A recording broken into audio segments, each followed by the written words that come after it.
This video will be about editing your pages on the mobile devices. So you have your desktop version, you worked on it, you modified the different things, and you want to modify things on how your website looks on mobile for some reason.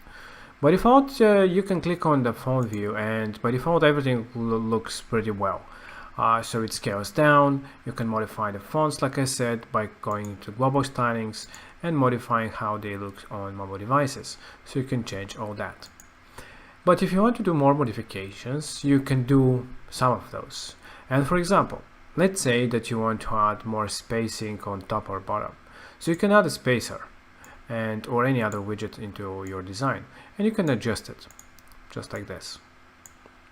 And by adding any widget or block, you see that you have this blue phone icon.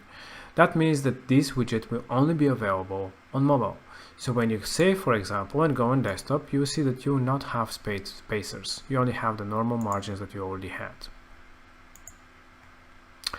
Alright, so what else you can do? You want to modify the looks and things like this. Keep in mind that if you modify anything here, you'll change it also on desktop view. So if you want to completely modify this section, for example, you can simply copy it and then hide it for phone and from tablet. So this way, now you don't have this section anymore on mobile, but you can use the copied one, just add it into your design.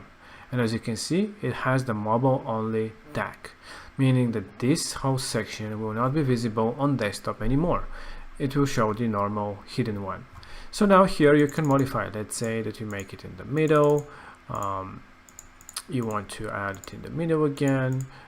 Maybe add, I don't know, social media for some reason. I don't know, just to make it more interesting and different.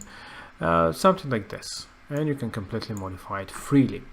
And then you can click on Save Changes. Now this is your mobile top part now. And as you can see on desktop, again, it is all the same. It doesn't change.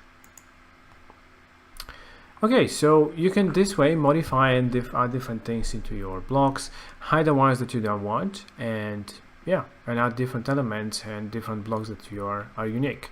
So this way you can hide different things and show specific ones that you like.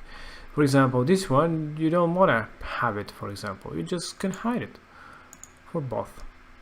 You also have the option to have the stretch option. So let's show this one. The stretch and not stretch shows that if you want, you can keep the columns as they were. In this case, it's not really good to have them like this, but I don't know, maybe if you have them smaller text or something. But yeah, just an example. Here you can modify different things again, spacings, etc., add different things. And as you can see, it's really, by default, it scales very well. It's minor things that you can adjust here and there, hide a few sections, add different things to the mobile to make it more usable for your users. And this is it.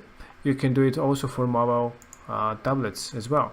So for tablets, you can adjust different things, but by default, I think it looks pretty well the way it is.